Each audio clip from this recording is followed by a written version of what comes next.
Halo, salam semangat anak-anak. Miss ucapkan selamat bertemu kembali di dalam pembelajaran prakarya di kelas 9. Materi pembelajaran kita hari ini adalah kerajinan bahan keras. Sebelum kita masuk ke materi, terlebih dahulu kita mengetahui tujuan pembelajaran kita hari ini, yaitu memahami prinsip kerajinan bahan keras. Prinsip kerajinan bahan keras itu seperti apa? Yang pertama, keunikan bahan kerajinan. Yang kedua, fungsi kerajinan bahan keras. Yang ketiga, aspek rancangan dalam produk kerajinan. Bagaimana keunikan bahan kerajinan? Nah, Indonesia kaya akan sumber daya alam. Banyak sumber daya alam yang bisa dimanfaatkan sebagai bahan dasar kerajinan.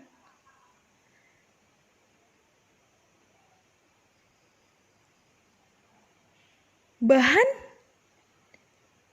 dasar yang diperoleh dari alam dapat diolah sendiri. Bahkan hingga memanfaatkan bahan limbah yang ada di lingkungan sekitar kita. Biasanya, seorang pengrajin hanya memerlukan ketekunan untuk dapat menciptakan sebuah produk kerajinan yang dapat dinikmati banyak orang dan bernilai jual. Kita masuk materi selanjutnya, produk kerajinan dari bahan keras. Apa itu produk kerajinan dari bahan keras? Kerajinan bahan keras merupakan suatu kerajinan yang tahap pembuatannya memakai bahan yang bersifat keras. Bahan kerajinan keras terbagi dua. Yang pertama, bahan keras alami. Yang kedua, bahan keras buatan. Bahan keras alami merupakan suatu kerajinan yang terbuat dari bahan baku, pembuatannya yang berasal dari alam ataupun mengalami pengolahan, tetapi tidak mengakibatkan perubahan wujud benda itu. Seperti gambar berikut. Kursi dari jati, kursi dari rotan.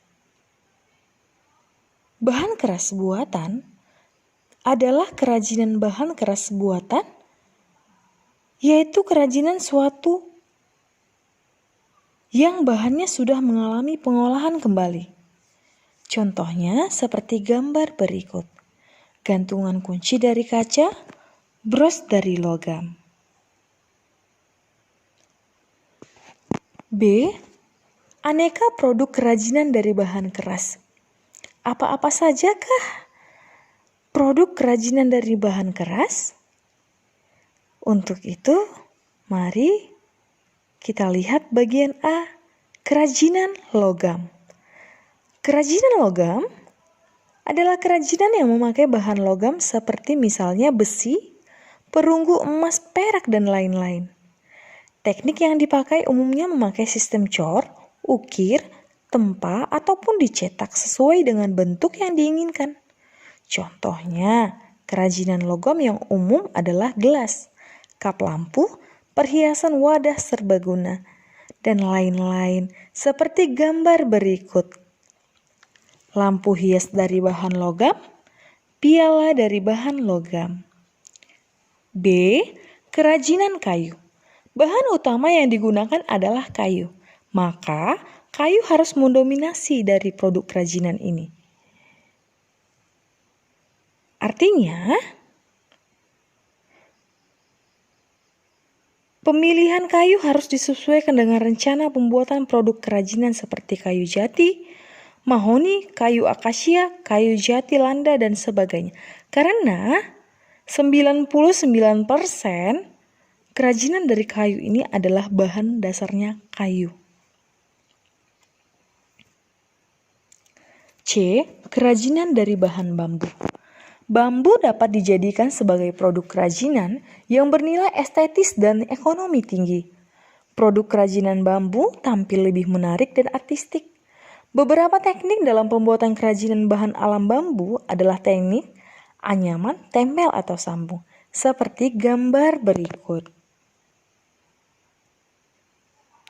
D. Kerajinan rotan. Rotan banyak digunakan sebagai bahan utama untuk membuat kerajinan tangan karena bentuknya yang luwes.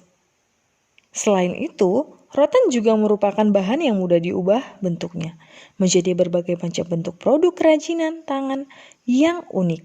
Selain bentuknya, rotan juga banyak digunakan sebagai bahan kerajinan tangan karena murah dan mudah didapat. Jika dibandingkan dengan kayu, masa panen rotan lebih cepat. Hal ini membuat stok rotan bisa lebih banyak jika dibandingkan dengan kayu pada umumnya.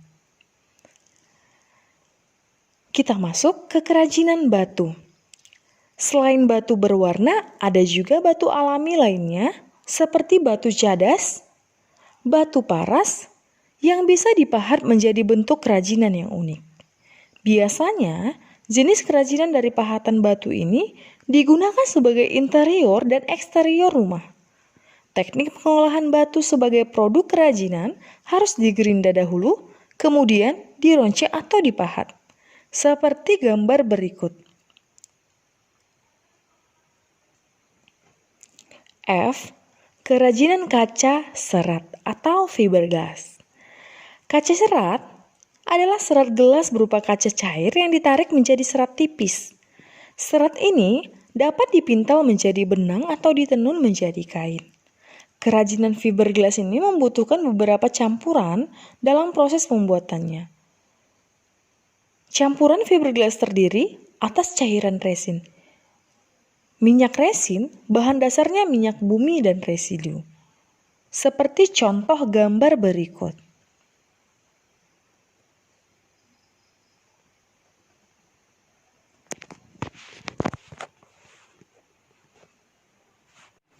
Setelah kita memahami bahan-bahan dasar kerajinan dari bahan keras, maka sekarang kita masuk ke fungsi produk kerajinan dari bahan keras.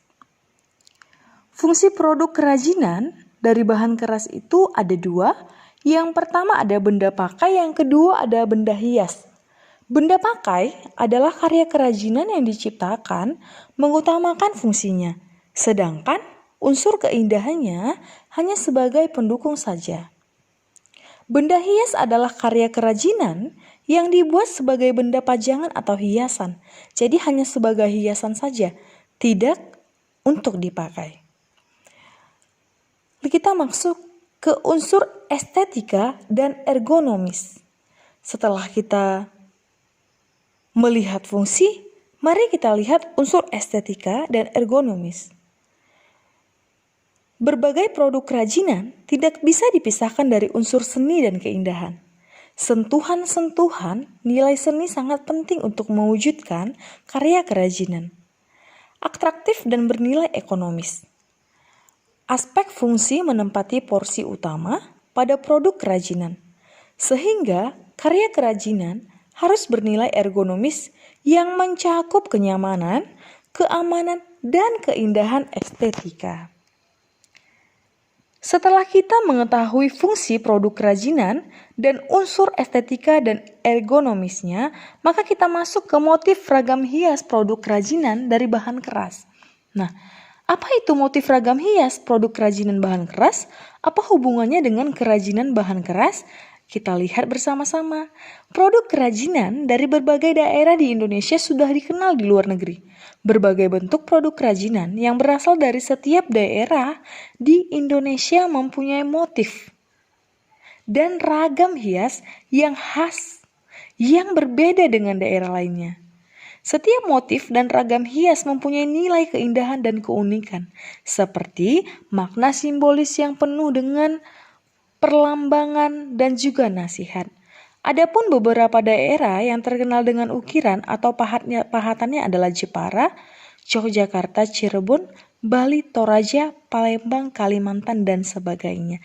Nah, khusus kita yang tinggal di Sumatera Utara, ayo, apa motif ragam hias produk kerajinan bahan keras? Nah, itu bisa dilihat motif ragam hias dari Sumatera Utara bisa dilihat dari daerah Batak Toba. Nah, daerah Batak Toba ada ukiran gorga. Ukiran gorga itu terletak di rumah adatnya, di kayunya ya anak-anak.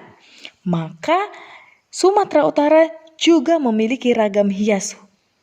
Ada gorga di Batak Toba, ada gerga di Batak Karo. Untuk itu, sekian pembelajaran kita hari ini. Miss harap kita harus tetap semangat, walaupun pembelajaran harus kita lakukan secara virtual. Terima kasih.